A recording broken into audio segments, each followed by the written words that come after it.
فعل المجلس الأعلى للقوات المسلحة قرر استئناف الدوري بعد مباراة جنوب أفريقيا؟ لا، مفيش رسائل جات لنا. اللي كانوا بيسألوني أيوة. على توقعاتك لبداية الدوري، فأنا قلت بعد الاجتماع اللي تم مع الكابتن سمير زاهر والكابتن حسن شحاتة المدير الفني للمنتخب، أيوة، لدراسة المستجدات والأخطاء بعد رفض الاتحاد الأفريقي تأجيل مباراة جنوب أفريقيا. اتفقوا على أساس أن التجمع هيكون يوم 18، وفي اتصالات من كذا دولة برحابين بعمل معسكر للمنتخب في طريقهم لجنوب أفريقيا، والأرجح أن هيطلعوا من هنا على جنوب أفريقيا على طول. يعني مش هيبقى في معسكر يا كابتن عزمي قبلها؟ نعم، مش هيبقى في معسكر قبلها خارجي زي ما اتقال؟ هم هيعملوا تجمع وهيتسافروا على طول على جنوب أفريقيا. التجمع يوم 20؟ يوم 20 مارس على جنوب أفريقيا على طول. يعني يقعد 4-5 ايام قبل المباراه في جنوب افريقيا يستعد هناك في جنوب افريقيا. تمام. طبعا انا قلت ان ممكن الاتحاد ان المنتخب يبدا قبل هذا التاريخ، لان برضه هيكون المنتخب واخد اللعيبه، وبالتالي الدوري هيتوقف. تمام. فانا قلت اتوقع، يعني ده توقع مني مش قرار، توقع ان ممكن الدوري يبدا بعد يوم 26، خاصه بعد التجربه الناجحه لمباراه الزمالك والفريق الكيني امبارح. طبعا. وبعدين برضه يا استاذ محمد الحاله بدات تستقر، وبدا رجال الشرطه يرجعوا لمواقعهم مره اخرى.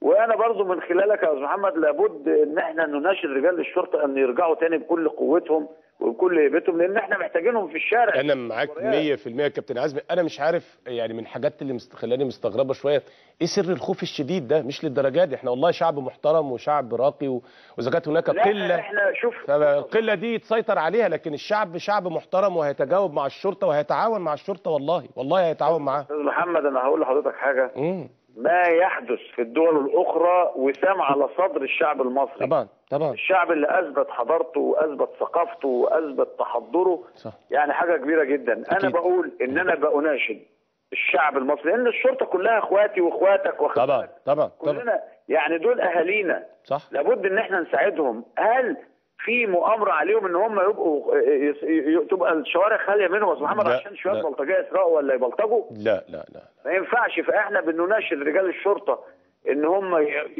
يعني يرجعوا تاني لمواقعهم. الشارع محتاجهم اكيد.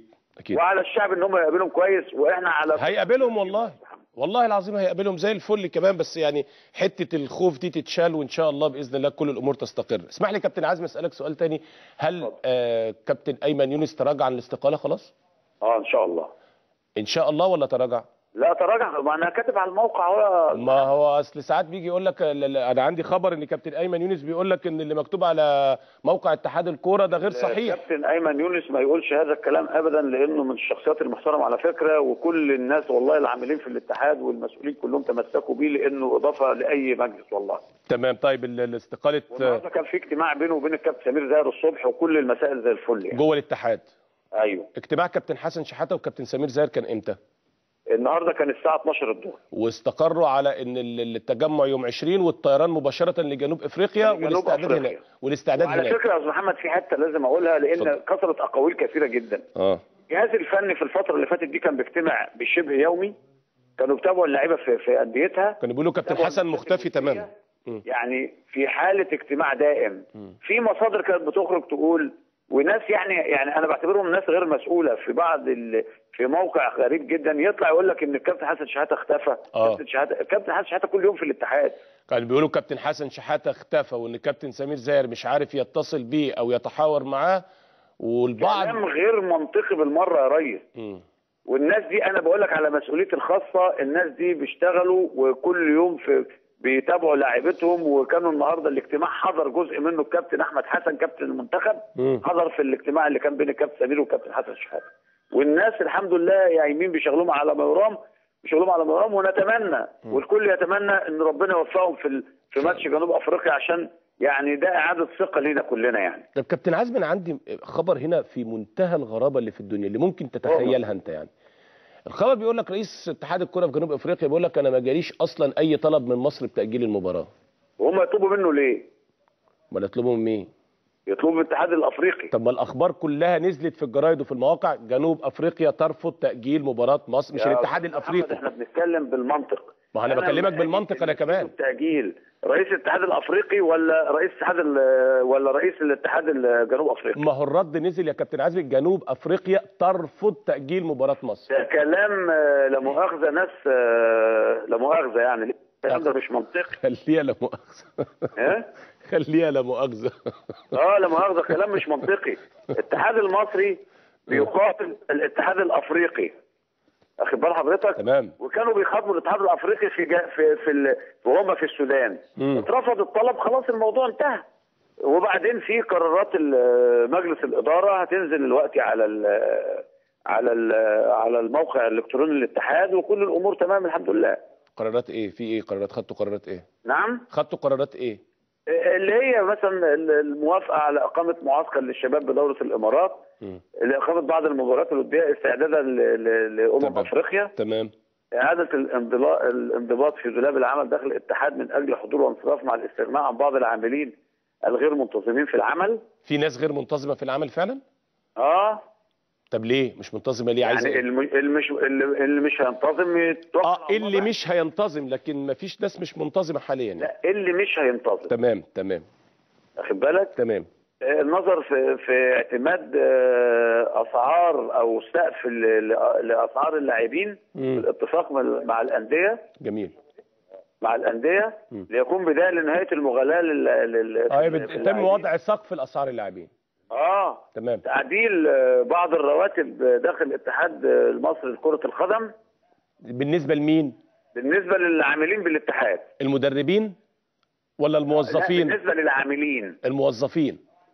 يكون الحد الأقصى داخل الاتحاد 15,000 جنيه والحد الأدنى 1,500 جنيه. ليه في ناس كانت بتاخد موظفين أكتر من 15,000؟ لا احنا بنأكد على كده. أنت بتأكد. عدم قبول اعتذار الكابتن ايمن يونس وانتهى الموضوع، خلاص خلص.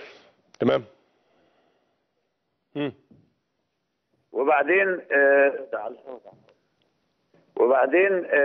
تعيين تعيين الكابتن عصام صيام رئيس لجنه الحكام، وتوجيه الشكر كابتن حسام، للكابتن محمد حسام.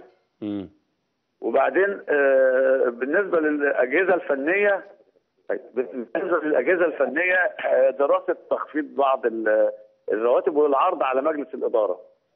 الاجهزه الفنيه اللي هم المدربين. خلينا نتكلم بوضوح المقصود بيها الفريق الاول، لان طبعا معروف ان الناشئين والشباب بياخدوا معروف مرتباتهم 10,000 جنيه. لا والله كله يا استاذ محمد يعني. ما هو يا كابتن المدرب اللي بياخد 10,000 ده هتخفض فيها تديله 3,000؟ ما مش ممكن يعني. يا سيد الفاضل، نظرا للظروف اللي بتمر بها البلاد، واخد بالك، فيعني وطبعا النشاط وكده يا كابتن عزمي، معلش اسمح لي، ما هو الظروف اللي بتمر بيها البلد انا معاك وبحترم في اتحاد الكوره وفيكوا هذه النقطه، لكن انا مثلا زي الكابتن حسن بياخد 200,000 في الشهر، هتخليهم له كام؟ هتخليهم له 15؟ استحاله طبعا. يعني خلينا واضحين، لسه ما اتكلمناش في القصص دي والله يا استاذ. ما انا عارف، ما انا بقول لك اصل يعني برضه انت عارف دي نظرا برضه لقله موارد الاتحاد. طبعا. وبعدين يعني مجلس الاداره اعاد النظر في عمل هيكله الرواتب داخل الاتحاد حتى تتماشى مع الامكانيات الاتحاد في الوضع ده كلام كويس، ده كلام كويس جدا جدا. واخد بالك؟ ايوه كده. الحاجه الثانيه اللي احنا عايزين نقولها ان بالنسبه للي بينصبوا نفسهم لجان لمحاربه الفساد في الرياضه. تمام. طبعا مصر مش كلها حراميه محمد يعني. لا طبعا، لا. الحراميه قله قليله، احنا شعب محترم قوي وشعب نظيف. احنا شعب محترم، طبعا. ما يجبش ان احنا كل يوم نتكلم على فساد ومش فساد ايه يا جماعه. وبعدين ان في ناس بيركبوا الموجه يا استاذ محمد. ده طبعا، ده ظاهرين زي الشمس. وبعدين واحد يطلع يقول لك ان انا بعمل لجنه عشان محاربه الفساد. تصور انا بطلب صاحب اللجنه دي اللي هو بيطلب بمحاربه الفساد في اتحاد الكوره يطلع لنا فيش تشبيه. بس هو معاه مستندات يا كابتن عزمي على فكره، هو مش بيتكلم من فراغ. بص يا ريس، هو بيتكلم حضرتك بمستندات على الهوا. انا معاك. من خلال برنامجك المحترم. اشكرك. كل من معه مستند عليه ان يقدمه للنائب العام. ده صح، برافو عليك، ده كلام مظبوط 100%. الكلام اللي في الهوا ده عيب. صح، انا معاك 100%. بلاش كلام في الهوا، معاك ما يثبت اتفضل.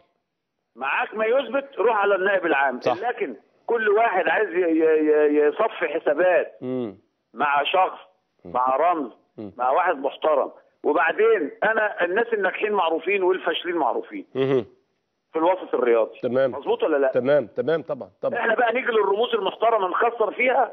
لا والله لو اي رمز مهما يكن وجوده كبير صغير وانت معاك مستند يا دين ان الدكتور عبد المجيد محمود موجود اهو.